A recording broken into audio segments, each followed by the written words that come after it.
welcome from my side. My name is Matthias Schneider. I'm Research Associate at the Fraunhofer Institute for Manufacturing, Engineering and Automation in Stuttgart. And today I want to give you a short overview of two current developments of us. One is the AAS transformer and the other one is the information receiving service. So let's start with the AAS transformer. The motivation for this was that we had several challenges during the implementation of AAS use cases. One challenge was that often no submodel templates are available, so we wanted to provide a tool that supports the evaluation of submodel templates during the development time during a project. Second challenge was that submodel templates sometimes get a new revision, so we need to transform the submodel to a new version of the submodel template. Then we faced the issue that the intra-company communication sometimes differs from the inside company communication. So we need to translate between intra and inside company models. For example, for the intra-company communication, we want to reduce or remove some unnecessary information. And the last challenge was that software and hardware is often used in multiple domains, so the information models have to meet domain-specific standards. And we want to, the idea is to provide the domain-specific submodels based on a generic submodel. So the idea of the AAS transformer is that we have a component, the AAS transformers, which has some transformation rules configured. The transformation rule mainly consists of three parts. The first part is the source part, which defines which submodels are the source for transformation or the trigger for transformation. For example, in this case, the transformation will be executed if the source submodel ID short equals to lot data. And the second part is the destination, which defines where the transformation result will be stored into. And the last part is the transformer actions, which define a list of actions which transformations should be executed to generate the result of the transformation.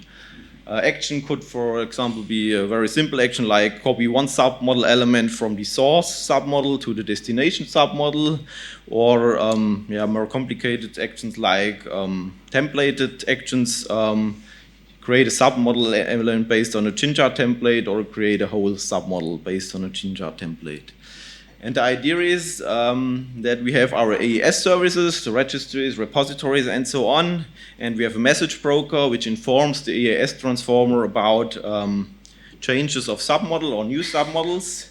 So in this case, we have one shell, submodel has been changed or added. The AAS transformer gets the notification via the message broker, and then the AAS transformer can check if the changed submodel is the source of a transformation and if this transformation must be executed. Then the transformation will be executed, and the result will be a changed or a new submodel. And then, depending on the configuration, we can store the submodel, which is the result of the transformation, for example, in the same shell or in a new shell. To support scalability, we choose the service-oriented architecture for the AAS transformer. So on the lowest level, we have the message bus listeners, which get the notifications about submodel changes or new submodels. Then the message bus listener can decide, depending on the configured transformation rules, if a transformation must be done. Then a transformation job will be created, put into the queue, and then we have transformation rule executors, which pick the jobs from the queue and execute them one after another.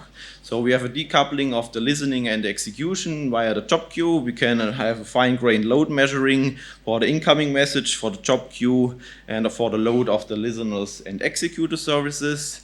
And with this architecture, it's also possible to have multiple instances of the listeners and executors, so that horizontal scalability, depending on the load, is possible. That was a short overview about this development. The second development is the information receiving service.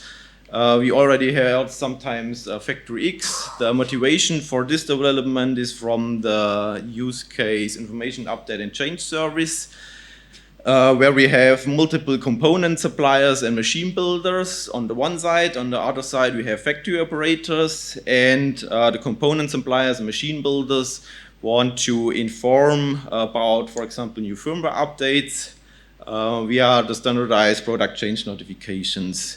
And on the factory operator side, we have a common device management, which receives these product change notifications and firmware updates, and then it installs it directly on the machines or on the components in the shop floor. So on the common device management side, on the factory operator side, we have the challenge that we need to communicate and to get information from a lot of suppliers.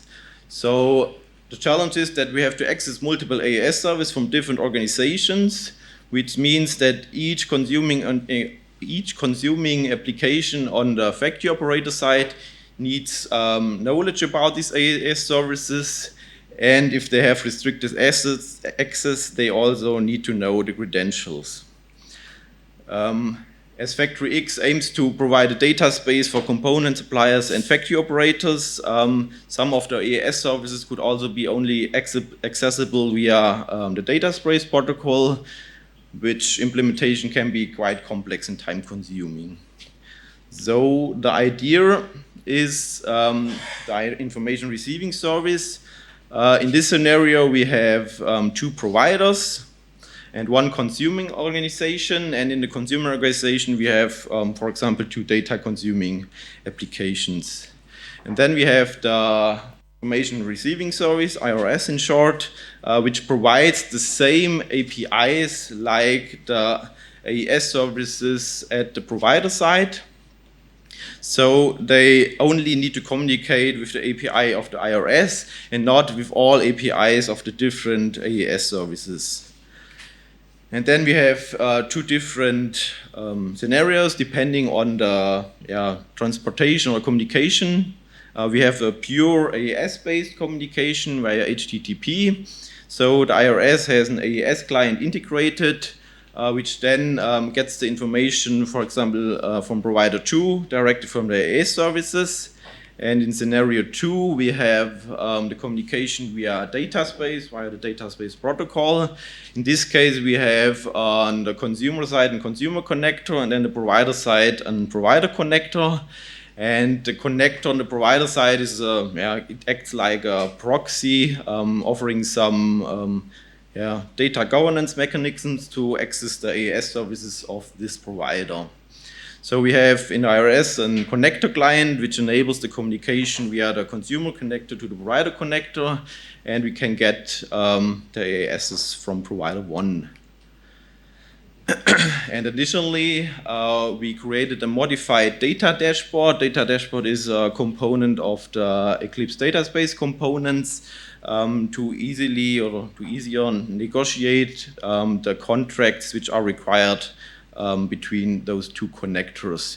So we can have a kind of a role of a data buyer separated from the data consumer in an organization.